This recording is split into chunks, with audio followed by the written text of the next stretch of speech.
Ja, goedenavond, welkom op de persconferentie na de wedstrijd Waasland-Beveren. Standaard, wedstrijd geëindigd op 0-0. We beginnen met de analyse van de bezoekende trainer. Mon analyse, elle est très facile.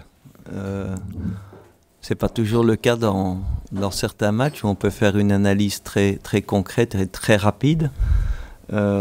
On a, comme je l'ai dit aux joueurs, fait 90% des choses comme on devait les faire. La seule chose qu'on a moins bien fait, les 10% restants, c'est concrétiser nos occasions, qu'elles soient petites, moyennes ou grosses. Donc, à partir de ce moment, quand vous faites une première mi-temps de ce calibre, vous devez normalement mener au repos minimum par un but d'écart, si pas deux. Et en deuxième mi-temps, même si Waasland a été plus dangereux sur les contre-attaques, je ne compte qu'une vraie occasion, c'est sur le contre et la tête d'Ampoma, qui est libre au centre de notre défense. Pour le reste, en deuxième mi-temps aussi, on s'est créé des possibilités, si peut-être même la plus belle en deuxième mi-temps.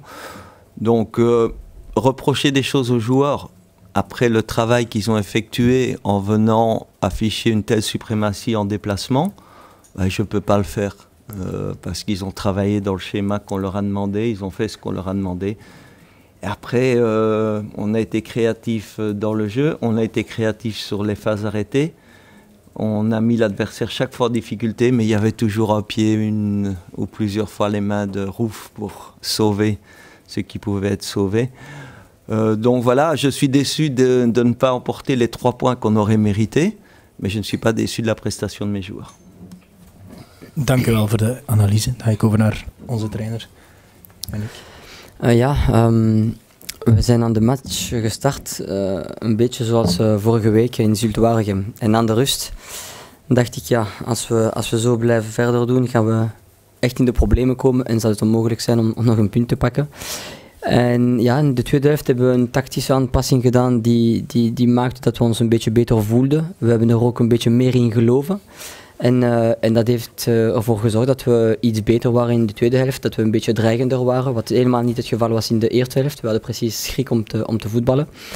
En langs de ene kant denk je, in de laatste kwartier waren we een beetje dreigend, of we hebben die kans gehad van Ampoma en zo. En er zat misschien meer in, je zou zo kunnen denken, maar aan de andere kant moet je ook eerlijk zijn. En Standaard heeft meer balbezit gehad, meer mogelijkheden dan ons gehad. En dus we mogen heel blij zijn met deze punt. En we moeten nu lessen trekken van deze match. En die tweede helft bewijst ons dat wij ook tegen een grote ploeg niet te veel onder kunnen gaan. En wel ook gevaar kunnen creëren en ook sterk zijn. Die tweede helft is het bewijs daarvan. En we moeten daarop blijven bouwen. En de volgende match vanaf de eerste minuten daarin geloven. En niet vanaf de 85e zoals vorige week of vanaf de rust zoals vandaag. Dus we zijn heel fier op de tweede helft. Heel fier op het feit dat we geen doelpunt tegenkrijgen tegen een Standaard die een sterke ploeg is.